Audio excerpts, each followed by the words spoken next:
All right. Hey, Remarkables. Lauren here with the Remarkable Practice, joined by the incredible Justin Miller of Profit 911.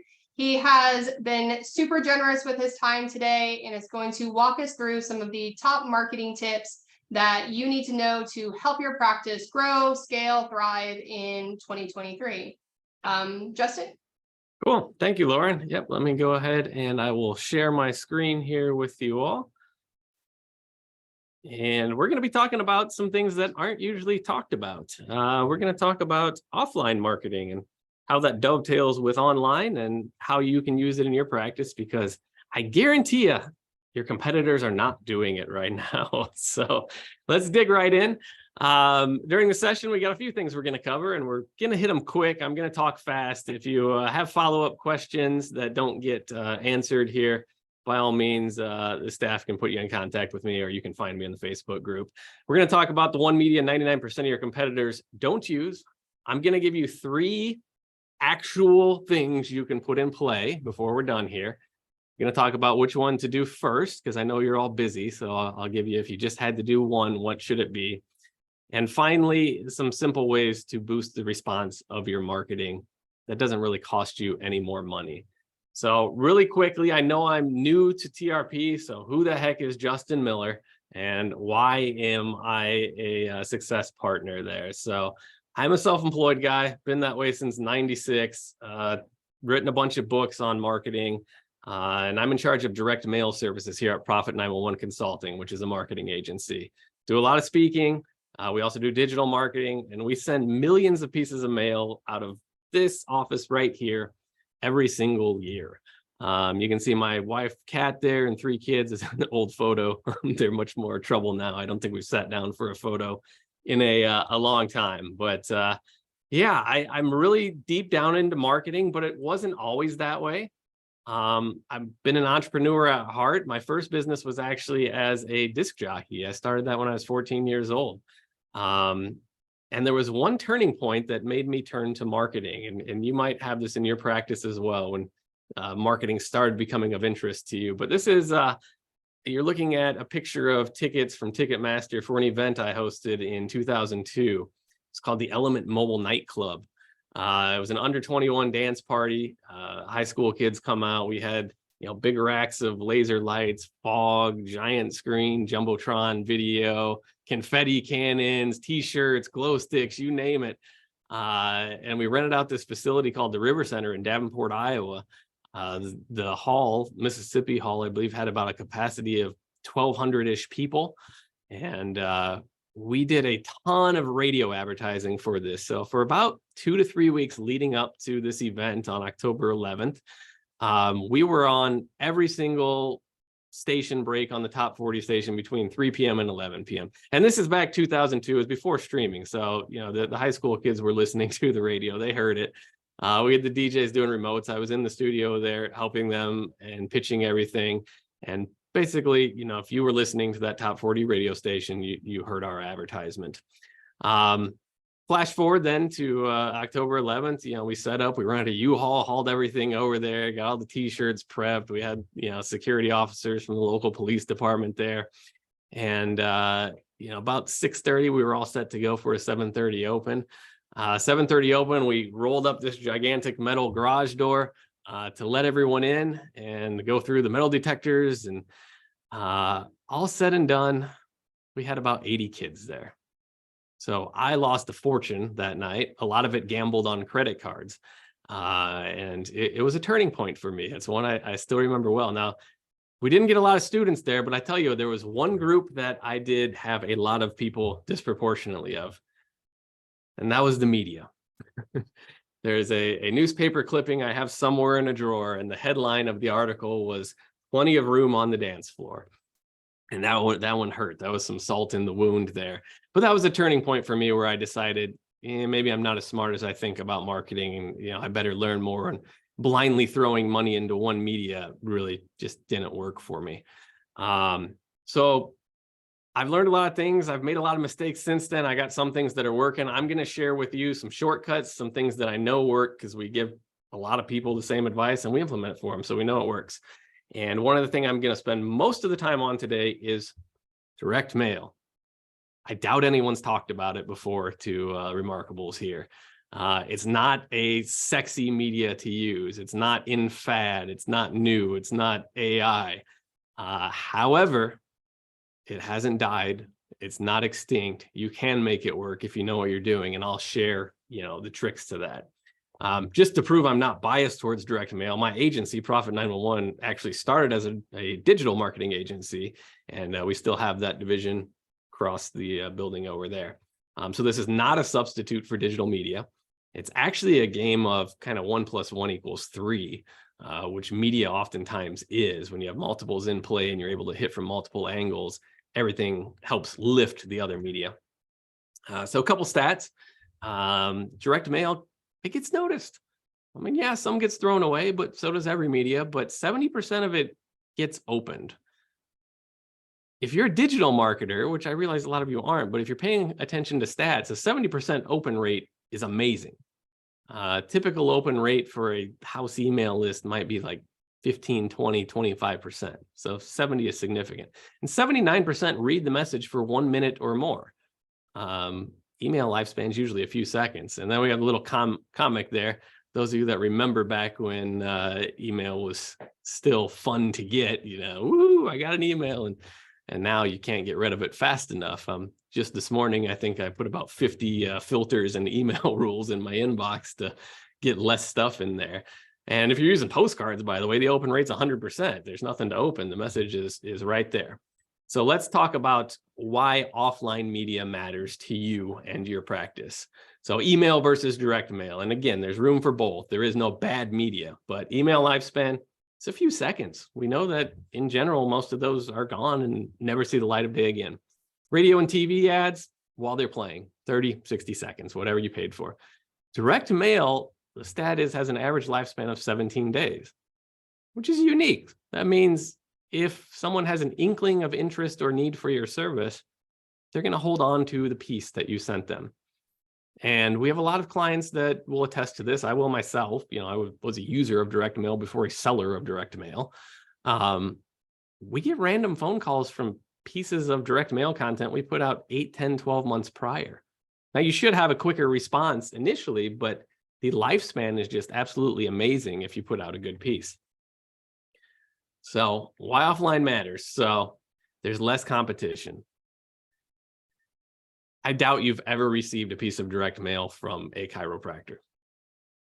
I doubt it. It's more likely to get read than any other media. Doesn't require opt-in. Digital marketers, got to opt in before we can actually email people. There's no spam filter. You can pretty much say whatever you want. The USPS is still going to deliver that mail. It's no throttling. That's another e-marketing term. How many emails you can send in a given period of time. In theory, the post office will send as much as you can give them. Now, we've pushed that sometimes, and they don't necessarily like us all the days for sending them all the extra business. But in general, you can send as much as you want. There's no permission needed whatsoever to send it. Just put it in the mail. Stickiness means it stays around. They don't throw it away right away. Drop in direct mail since COVID. So when COVID hit, a lot of marketers scaled back that were doing direct mail, and the volumes plummeted. This was a huge opportunity for our clients. We actually grew tremendously during COVID because people were getting an even better response because there were less competitors than there already was in the mailbox. Now, I will tell you, I just saw the newest stat here in the last couple of weeks, and marketing mail is pretty close to the pre-COVID levels again. However, it's still very little compared to others. Here's a big one, and this has been talked about a lot in your Facebook group. It creates trust. Creates a disproportionate amount of trust. And we'll talk about that more when I talk about the psychology of direct mail, but it is very unique in that. It also diversifies your reliance on one media type. So the most dangerous number in any business or practice is one of anything, because if it goes bad, you're in serious trouble. So even with digital media, you want multiple aspects of digital. With mail, it's one more media. You want redundancy in every part of your operation, including marketing. So let's talk about that psychology and why this is different, why it tends to work. Number one, and all these sound obvious, by the way. There's nothing earth-shattering here, but it's amazing the way it works for you. So it takes up space in their physical world. When you're in the actual real environment and everyone else is a digital byte on the screen, you appear differently. If you send an item of perceived value, people realize that. First off, subconsciously, they know it costs you money to mail them. If you send them a trinket or something on top of that, it sticks around. I mean, on the shelf behind me, there's like all kinds of things I've gotten from direct mail campaigns. Some of them are 20 years old. They just sit there. It's a tactile experience. So the fact they actually get to touch something creates a different neural link than just reading something on a screen or even a phone call for that matter. Creates legitimacy. So they give the benefit of the doubt that you are a legitimate operation. Now, I assume you are, especially if you're a member here. But you get the benefit of the doubt more than anyone else when you come across via direct mail. They think you're a lot bigger and maybe more established than you might be. If you repeat mailings, which you should, we'll talk about, you build trust. That seeing you over and over again in their physical space builds trust like no other, and you show up different. And one of the best things to do with direct mail is to increase patient retention and compliance. So everyone comes to me wanting more leads. It's not actually where we start, and I'll share where we start, and it's always around retention. So Post Office did a survey during COVID, which is funny because if you remember back to COVID, they were having serious issues with getting mail delivered, but somehow they came up with time to do a survey during that time. And one of the cool stats out of that was 65% of consumers receiving mail said it lifts their spirits, and 54% makes them feel more connected. Now, there's been a lot of talk amongst the Remarkables here over selling in a trust environment and getting that trust and working in, an inner circle. And here's your stat right there. This helps you get more connected. It lifts their spirits if you give them the right content. We'll talk about the right content. Now let's talk about some of the bad, because I know you're already thinking of it. So this is why your competitors don't mail. These are all the excuses I hear why people aren't mailing. Number one, and this is the biggest, obviously, it costs real money. Yeah, you can send 10,000 emails. It costs you nothing. If you send 10,000 pieces of mail, it's going to cost you significant money. Number two, it's a slower ROI. So this can tie up cash flow a little bit waiting for your return. You got to actually pay to produce everything up front, get it in the mail, and wait a little bit to get a return. Online on the digital side of our company, we can tell pretty darn quick what the results are. Takes time to design. It's an actual physical thing that we have to come up with and graphically design and lay out and write. Takes time to address and mail the envelopes. Yeah, if you're doing this in any sort of quantity, it does. Has to be planned in advance. You can't really do this half-heartedly and occasionally and randomly, or it's not going to work. Call that random acts of marketing behind the scenes. Don't know who to send to. So, okay, this sounds like a good idea, but who on earth does it go to? Don't know what to send to them. Here's a big one. If you actually start doing this and you get results, it usually gets delegated to someone else within the office, and it's not a high priority urgent activity. So getting it out the door becomes random and sporadic, and it's tricky if you don't outsource it. If you start doing bulk mail, you get all kinds of postal regulations. You got deliverability and timing issues of when should I send it each month? When's it get there? Bottom line is it's a pain in the butt. But all of those things being said, I still firmly believe that it's the easiest media to win with. And if you want more proof this wins, there's a lot of companies that you're familiar with that are using direct mail. First one, Wayfair. They're an online e-tailer of furnishings, and they do direct mail. eBay does direct mail. You may have received these. Google AdWords, which this is like the ironic one, right? The Google AdWords does direct mail all the time. I think they just run some more AdWords to get more clients, but it doesn't necessarily work. So Amazon started the Joy Delivered, like this, the new Sears catalog. They started that a few years ago, and that's still going. If you have kids, you likely have been receiving that around Christmas time the last few years. Also, Indeed sends direct mail, LinkedIn, you name it. All these big companies are doing it, and it's not because they're big, dumb companies. They are in some aspects, but usually some of the marketing's held more accountable. It's because it works. So I'm going to share 3 things that you can and should do actual mail pieces, what they look like, what they should include. And you can do them yourselves. You don't need me. I'll share how you can work with us, but you can absolutely do these without us too. So what to send? Very first thing to start with is monthly printed patient newsletters to existing and recent past patients. If you do nothing else, this is what you want to do. And there are many members that are doing this. I spoke to them at the event in Dallas, and one of them's been doing it for 15 years. And, they attribute a lot of success to it. It's one of their core foundational pieces of marketing. So monthly newsletter, what is it? What goes in it? Should be 80% entertainment and general interest. And I don't want you to glance over this because this is the most important thing. It's 80% entertainment, fun stuff, human interest. It's not teaching them about chiropractic and their health, 80%. So flip that around. They care a lot more about human beings and fun than they do about what you're trying to teach them in their treatment. 20% education. So of course you want that in there, but it's the sub point. You want them to receive this in the mail, interact with it a little bit, have fun, remember you exist, feel like they know you on a more personal level, and maintain that trust, that loyalty, and patient compliance and retention. So who do we send it to? We send it to past patients. We send it to current cases. Send it to new leads.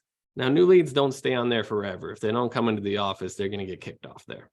But if they're warm, you've had some communication, and this can help, then we use it. Send it to people that refer to you. Send it to people that have influence on your target audience. And send it to desired connections that you're trying to build relationships with. So business connections. What's a newsletter look like? Some are pretty, some are ugly. They all kind of work. Here is a template of one we have. This is kind of the do-it-yourself version. We have templates available, but our general format is consistent. Graphically, they're all different. The format is 4 pages of content, and it's sent as a self-mailer, though you could put it in an envelope if you were doing it yourself. And that's all it is. So it's like an 11 by 17 sheet of paper, fold it in half again, and keep it fun and light, and put an article in there so they get to know the face of the company. So likely the doc in the practice is saying things about life outside of the practice, kids in the community, family stuff, things like that, holidays. And the reason we do this is because the patients, sometimes I'll use customers and clients, you'll have to forgive me, matter more than any lead. Dan Kennedy, who's famous marketing guy, and I've learned a lot from, says the only asset that can be kept safe from every threat and made to appreciate and value year after year is the relationship you have with your customers. And I present to you that mail strengthens this relationship, and customer newsletters, patient newsletters in particular, are the easiest way to build that and maintain that relationship. So we've sent newsletters. What's the second thing we send? Still not looking for new patients directly. This is an indirect approach now. We're sending referral stimulation letters. So what on earth does that mean? So let's start with who we send to. Non-competitive lead sources. So who is referring patients and cases to you? Who could be? So other practitioners in other areas. Anyone that has the ability to refer and should be referring to you, except this does not go to past patients. Could be massage if you don't have that in your office. Could be primary care docs if you found one that's friendly to your services. Could be the PI attorneys if you want PI work. Could be all kinds of stuff like that.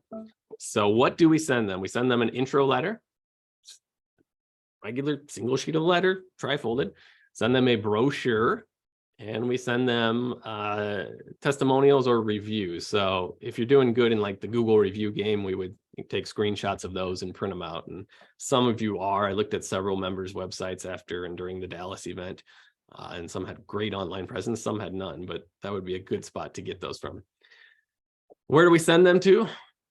We start local. We send in our service area. You're not going to probably get someone to drive 100 miles to you. So we start local. When do we send them? So we send these monthly, and we send them 3 times to each person you've identified. So you have some work to identify who these targets are, but they're worth it. And then you send them, 3 pieces. And the follow-ups, by the way, are very similar to the first letter. The psychology of this tactic is really important. So we are hunting for whales. So we're hunting for someone that can refer us 5 or 10 patients over the course of a year instead of going after one patient themselves, because the math works a lot better. When we get someone that's going to refer us 5 patients a year for the next foreseeable future, we can spend a lot of money to obtain that referral source. So the whole goal is to get warm referrals, which obviously make the best compliant patients and are great for the practice and everyone enjoys. So what does this look like? This looks like a number 10 envelope that someone wrote on. Now, we'll use like a blue font. We have different handwriting fonts and stuff like that. We're not trying to be overly tricky or deceptive, but do not send this on your practice's number 10 envelope that has your logo in the upper corner, because it doesn't help you. People don't know you yet. This is going out to people that don't know you. So just return address, make it look personal. If you're actually hand addressing it yourself, great, even better. Number 3, this is what everyone wants when they come to me. And this is the third thing we do. They want new leads out of midair. So cold lead generation postcards are the tool for this. Now, who we send to, you're going to have to define your ideal client. It's a little bit different for each practice. I just had a conversation with an office over in Iowa, and he was going after young families. So we had to define, again, what's that look like? Kids' ages, how many kids, stuff like that. So figure out who that avatar is, and if you have it well defined, we can help figure out who to mail to. What is it? It's a postcard, and it speaks to their needs. It's not, hey, I'm Doc Smith, I just opened an office, you should come see me. It's addressing the issues that you resolve in the right tone of voice. And we have copywriters that can help with that, so don't worry too much. Where? So we picked the local radius of what your realistic service area to pull from is.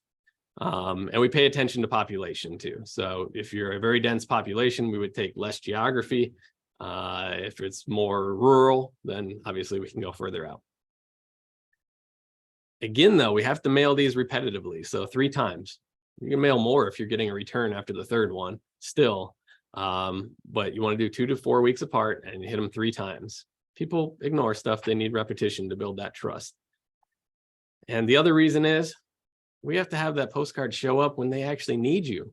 Not only when they need you, but they admit they need you and are ready to take action and help resolve their problems. So we have to be there then. So it's a bit of a timing game. Even if we well define who it is, get the right message out, we still have to hit them at the right time, which is outside of our control. So we have to make sure that we follow up. Bonus. So here's the process. So we kind of map out the service area. This is the one I was dealing with earlier this week. We picked out the different counties and cities and postal routes. Then we go in, and you probably can't read that. I realize it's small, but we figure out who the client is. So this one is an 8-mile radius of the address we looked at, with kids between the ages of 6 and 16 at home, and they are homeowners. And I think that's about all we did on that one, but we have all kinds of criteria we can select from. We can get this list of who these people are and market to them. And then what the piece looks like, in addition to talking about the ailments and things you solve, here's a new response booster, and it's a map from their home to your office with a distance. So each postcard's different, and it shows a map. Hey, if you want to drive to us, it's this route, and you are 1.6 miles from our office. We're convenient. Because even if they've already admitted they need help, convenience still matters. And again, we're playing that we're local, we're in the community, we're human beings, and we care. So this is a cool way to do that. And that's a bit newer that can be done. I've just a few minutes I'm going to give you some more tips on why some people succeed with direct mail, others fail. Because undoubtedly, you're going to find people and talk to them, and they're going to say, oh, I tried that and it didn't work. So we have clients all across the country that mail almost the exact same campaign, and some it works like gangbusters and others fail, and they ask us, why? And here's the short version of why that is. So why some succeed, why some fail. And there's 3 factors that dictate this. Number 1, I call it the sniff test. Number 2 is converting the lead. Number 3 is commitment and repetition. So real fast, we'll go through these, and we can do a more detailed one of these in the future if you just contact me. But number 1 is the sniff test. And this is, does it feel legitimate and trustworthy? Again, trust is huge, especially in care. So does it feel legitimate? So we have to dance between the fine line of being professional as a professional provider, but also personal as a human being. And the newsletters are great at that, by the way, as long as you put in there what we tell you to put in there. Because they care a lot more about Doc the human being than they do Doc the business owner. Again, here's the envelope. I won't tell you the intricacies of all the hows and whys, but we have a lot of things baked into why we do things based on experience. Passing the sniff test. This is like a stock brochure for a chiropractor that's just awful. So if your imagery looks like this, or worse yet, has like an exam table, we got a problem, because no one cares about, that's not it. This is a stock brochure of a PT clinic, which did a lot better. They're showing families and fun and active. That's the imagery you want. There's room for both pain and pleasure marketing, but when we're doing these techniques, we want the active, healthy, what they're shooting for. Number two, here's another big difference, and this is one we can't help you with. ERP can help you. Your fellow members and Remarkables can help you. We don't consult in this area, but it's what happens after that lead calls, emails, go to your website. Track all your leads. Did you answer the phone? Did someone in a timely manner? Did you respond quickly if no one was able to? The confidence level you portray across the phone, whoever's answering that phone call, really matters. Do they believe you can help them? Do they trust you to do that? Why you versus anyone else? There's plenty of practitioners. We need to know why you. And is it clear what action they're supposed to take? So exactly how is this going to work? They want to know. They want to know before they take the first step. They want to know what the next 2 or 3 steps are. And then finally, beware of, when you're tracking all this, we call it channel bleed in an agency, which means I advertised on the TV and all of a sudden my website inquiries went up. So you got to be careful how you attribute how the lead came in, because naturally, especially if you don't have trust with them, the first thing they're going to do if they have interest is they're going to Google your name or your practice name, and they're going to see if you're legitimate there. So they very well may come in through a method we didn't tell them to come in through. Number 3 is commitment and repetition. So our account managers here are real good at catching this on the very first phone call with our leads. You really have to commit to mailing the same person 3 times, or you're wasting your money even starting. Newsletters take 5 to 6 months to really build that traction. And after that, you'll never stop doing it. But it does take a while. If we have someone come and talk to us, I'm going to try this, and I'm going to send 100 pieces and see what happens, and they expect 15 new patients within a week, that's unrealistic. This is a get rich slow plan to build your practice. Mail has a long lifespan. We use that to our benefit.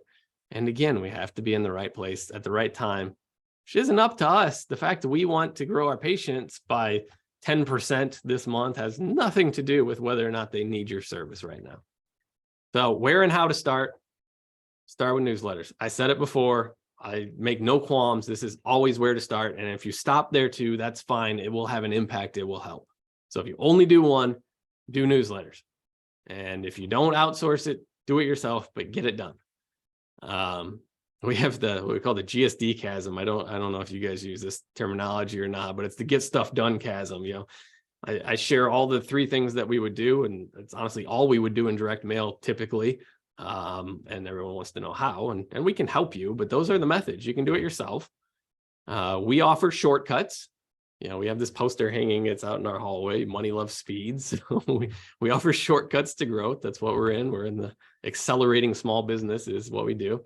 But here's the process. You got to write the copy. You got to get the content all down. You got to do graphic design. You got to get a list, and you have to manage that list. You have to print stuff the envelopes, address it, stamp it, get them out the door, drop off at the post office consistently. A lot of people do this once and then that's it. And if you're doing bulk mail, you now have to certify the list, which we do. We can do change of address updates and let you know who moved in your patient database in the last 4 months, which is cool. If they moved out of the area, you can probably stop marketing to them.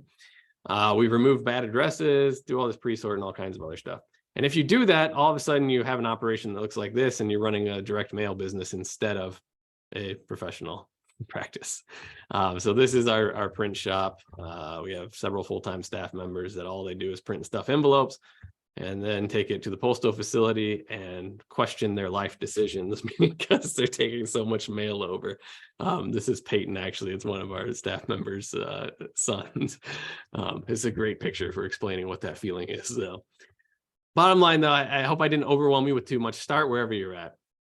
Start wherever you're at. Start with a newsletter. We can help you. We're a resource to you. So if you want to talk about that, you go to profit911.biz/consult. There'll be a button there that says mailing projects chiropractic. Click on that. And you're probably all wondering cost. Obviously, it depends how much you mail, but kind of the lowest commitment, if you're going to outsource anything, is about $300 a month. That would get you a couple hundred newsletters to your top patients. If you really want to have an impact, it could be $1,000 a month is a great budget, but it depends on how aggressive your plans are. Our top mailers, they're not in this industry, but other industries are doing $50,000 a month in mail. So it's all unique to you. We really have to have a consultation and figure out what you want. But in a nutshell, in 30 minutes, that's the psychology of why direct mail works and how to use it in your practice. And Lauren, I'm going to toss it back over to you and see if you had any other questions there. Hopefully I covered most of them. And if not, I'll try and catch the chats if they come in and on the Facebook feed. Yeah, absolutely. Docs, I know a lot of you are going to be watching this after it's aired. So if you have questions, drop them in the comments below, send us an email. Let us know how we can help answer your marketing questions, especially around direct mail, how to make that work. Justin shared some amazing stats today, you know, the 70% open rate, how to build trust, how to build legitimacy around your business without having to rely on competing within the digital space, using methods that your competitors aren't using.